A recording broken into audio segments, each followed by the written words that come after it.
So, yan guys, today, ayan, i-unbox po natin yung bago natin bag from Bosch.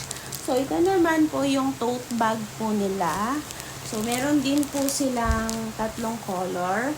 Yung carbon, which is, ito po yung pinili ko, yung carbon.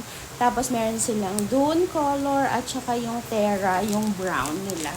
So, yan. So, ang napili po natin is yung carbon po nila. Kasi kung maalala nyo po, meron po tayong in-unbox dati yung weekdays bag po nila, yung backpack. Ang pinili din po natin is yung carbon. So, yan. Para terno silang carbon. So, yan. Pinili ko din yung carbon na tote bag nila. Para matchy-matchy po. So, yan. So, ganito po siya. Ganyan siya kalaki. And then, ang maganda sa kanila, meron na silang pagganito. Meron pa silang dash bag.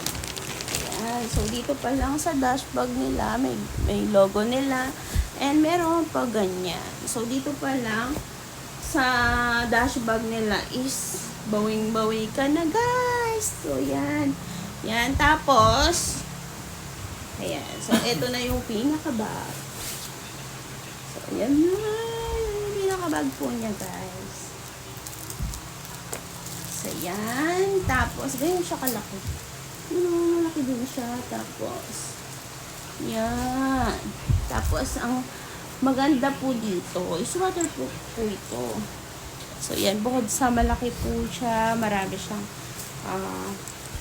compartment. So, tingnan natin yung mga compartment niya sa loob. So, eto.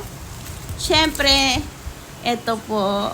Ayan. Dito mo lalagay yung mga wallet mo po, guys. Ayan. So, yan. Meron din akong bag. Meron din akong, anong tawag dito? Card holder. Dito ko nilalagay. Doon sa isa kong, biniling bag sa kanila, which is yung, backpack nila. So, yun. Meron din siyang ganito dito ko sinasakbit. So, ito po yung card holder nila. Meron din siyang ganitong hook. So, yan. Meron din ako ng unboxing nito. Yan. So, yan. Ilalagay mo siya dito. Ito doon. Diba? Kasi lalagay mo siya dito. Para iwas po siyang dukot. So, yan. Tapos, meron po siya. Yung unang compartment niya. Ayan, makikita nyo, meron siya dito. Mga zipper. Ayan, mga kung ano-anong anik-anik lalagay mo dyan. Meron din siya dito sa kabila na paganyan. So, yan, marami po siyang lalagyan. Yung kabila naman, dito mo ilalagay yung iyong laptop. Meron siyang papong dito. So, yun. Tapos, dito sa likuran, is meron po siyang bulsa para kung meron siyang pa ganito. Lalagay mo siya sa maleta. Ayan. Isusukbit mo siya dun sa maleta mo. So, meron siyang pa ganyan. Pwede mo siyang gamitin taguan. Packet din. Basta sara mo lang dun sa ilalim. Tapos yun, sukbitan. Kung meron kang, ilalagay mo siya sa iyong maleta. So yun. Tapos, sa harapan naman ay meron din po siyang packet. Ayan, tinanggal na natin yung packet dito sa side. Meron din siyang packet dito sa kabila. So, magkaiba po yung packet na yan. So, yan. Tapos, meron din po siyang dito. Packet. Secret packet. And, meron din po siyang hook dito. Kung saan, pwede po kayo maglagay ng mga keychain po yan. Mga sabit-sabit dito. And then, magnetic din po siya. Yon. Tapos, ganyan po yung pinaka-color niya. As in, black na black po siya in person. Tapos, ayan. As you can see, waterproof po siya. Kaya naman, ititest natin yung pagka-waterproof niya. Ayan. So, ititest natin yung kung waterproof nga po talaga siya. So, iti-test po natin kung waterproof nga po talaga siya. So, yan. Dito na lang. Yan. Yan. Tapos, tada! Wait. Ay, ako tumuloy yung tubig. Yun! Tignan nyo po yung tubig. Yun. Nandyan lang siya. Oh. Oh. See? Tapos, ipagpag mo na.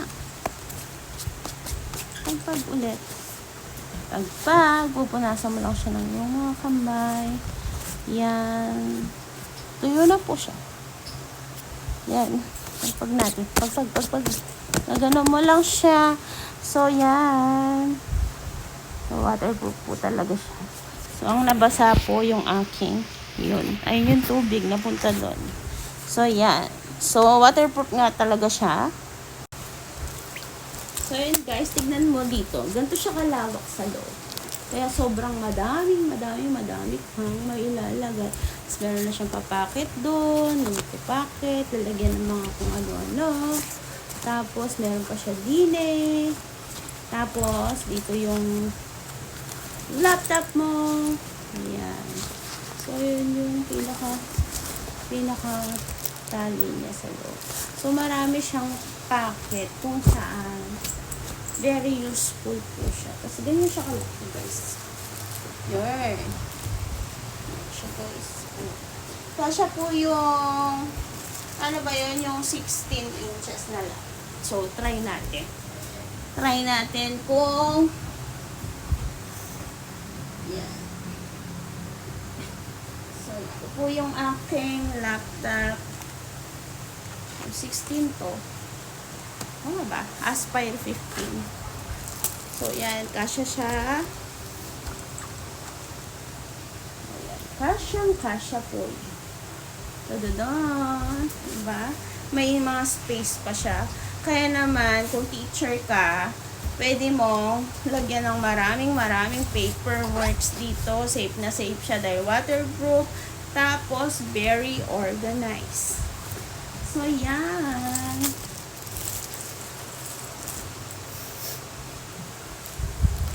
So, yan. Kung gusto nyo rin po ito, lalagay ko po yung link nito dyan sa baba para maka-check out din po kayo.